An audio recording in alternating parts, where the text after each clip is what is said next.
Okay, so I think right now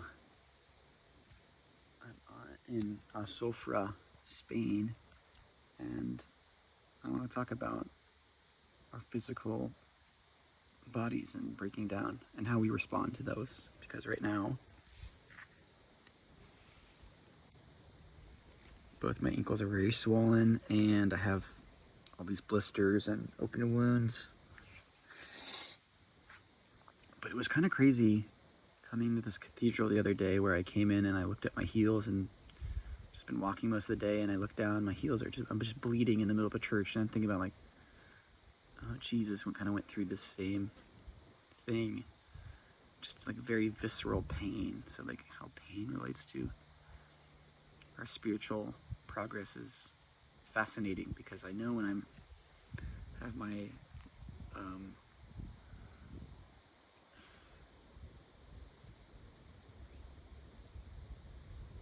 my beads, I can't even remember the name for the beads, but prayer beads, I'm using them. Listen to chants or other things, the pain doesn't feel quite as bad when I'm walking. So there's something about either just having something else to do with your hands and doing that, and maybe focusing on something else that really allows you to kind of get through the pain. But,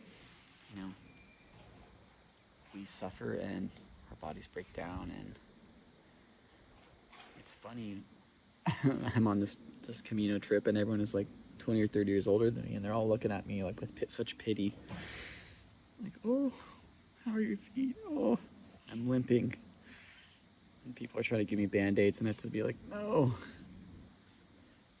So it's very humbling to see older people try to help me out. It's usually just the other way around. So it really challenges your ego to accept help when I can. I definitely don't deny help when I need it, but it's it's tough being a PD case, and I don't want to be that for myself either. And it's funny, my right leg is really messed up and I'm limping, and it made me think about my dad, and he had one leg, and how hard it was to navigate the world with that. But he did it, and jumping, hopping, using prosthetic, using crutches, that becomes your reality. And our feet help us do so many things, and our hands help us do so many things, that when a person is injured and you have a very big life shift for themselves, it really changes who you are and who the people around you respond to you, and it shows you who your friends are. I mean, I know my dad said when he got cancer, he was 18, that not a lot of people visited him. I'm sure that's a very tough challenge to support people through that journey, because it's just like intense. I can imagine going through that at 18 years old. And it really is like, how do we support people through their bad times? It's easy when everything's good, but it's a fine line between supporting people. If you have cancer or something like that, obviously it's not your fault. I don't think it's anyone's fault if they get cancer. I don't wish that upon anybody. And it's also nobody's fault if they can't support somebody through that too. I mean, I think it's maybe if you have your husband or your wife, that would hopefully happen. But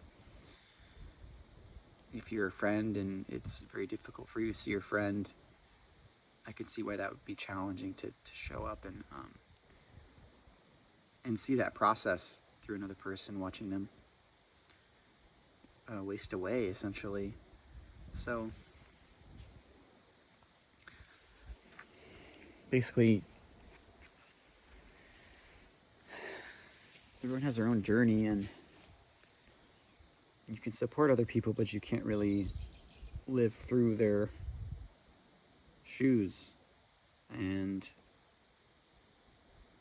we're all gonna die, and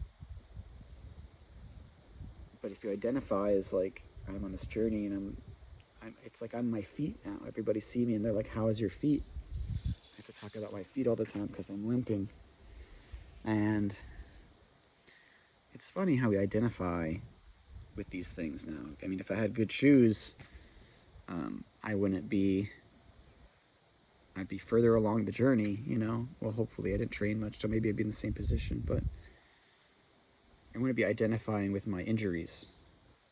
But I mean, my injuries are very visible because of my feet, right, and my walking gait. So it's kind of like unavoidable that people see me like that. So it's today a woman tried to offer me Band-Aids, and I waved her off, and I had my headphones, and I said, "No thanks, no thanks." And so it was a very nice, kind thing for her to do, but I just, I guess I wasn't in the best mood to respond to that, and I was feeling pretty. All the flies are getting around me right now. You see the fresh meat. I was in a good space to receive that, and it's hard. It's hard to be nice when your body doesn't feel very good, and I think that's a very big test to your character, where you can have so much pain and you can not complain or still feel compassionate to others in your own suffering. And I guess I'm talking about my dad a lot for this one, but he really didn't complain that much, even with an extreme pain. You could see the pain in his face where he would wince. He'd be like, "Ugh." And yet he still didn't say, "Oh, this pain is," he would not complain about it. And I guess I'm feeling that on this trip, where I'm actually in a lot of pain. I'm in a tremendous amount of pain. I have blood boils on either side of my left foot. My toe callet, I have blisters on each big toe. Now it's starting on the inside of this toe. Both my pinky toe skin is gone. So I switched to my sandals, and now my heels have rubbed off, essentially. So it hurts to walk. It really does. And I'm hobbling along. I'm a hobbit. Hoblet.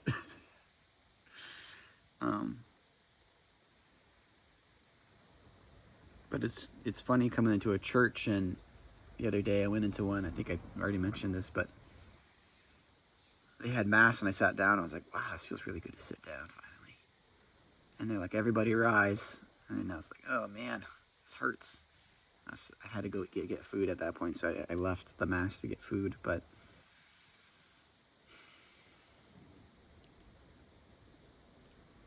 our pain can drive us through so many things, and we don't need to identify with our pain. It's happening.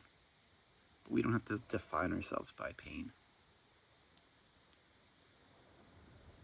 And you can't push through the pain. I mean, I pushed yesterday 30 kilometers, and I don't think I should have, because now my tendon is very sore, and I'm in real danger of seriously injuring myself by having my tendon snap or something like that. So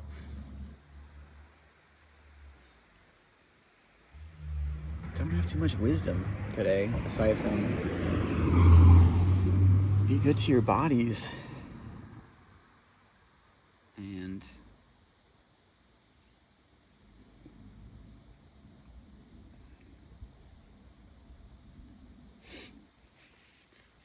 everyone can say we're not our bodies, right? But we're kind of defined by it sometimes too. People see us and our face and our bodies, and they make judgments about how people take care of themselves, and that's genetics and up to choice. But if you push yourself too hard, you can injure yourself and kill yourself sometimes. So it's really our own responsibility to take care of our own bodies the best way we can. So I'm gonna try and take care of mine and take a nice rest day for myself and just recuperate my mind. I mean, I walked, geez, from when the sun came up until it went down pretty much yesterday. It was a long day of walking and I was going very slow. So, and then I went to bed and started walking again in the morning, so it didn't really feel like much of a relaxation or rest period for me. So I think I'm gonna get that now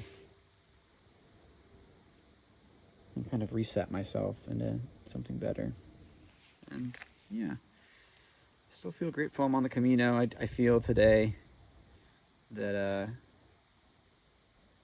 a little bit of like, what am I doing here, and why am I doing this? And I don't really know. I just felt like I needed to walk, and I thought I'd find something. But wherever you go, you take your problems with you. So I wish I could solve more of my own things. I'm not really sure what they are right now, why. I think I'm a pretty decent person. So, sometimes you're digging for treasure and you are the treasure. The shovel is made of gold, and why are you digging? That's good. I like that. Shovels of gold.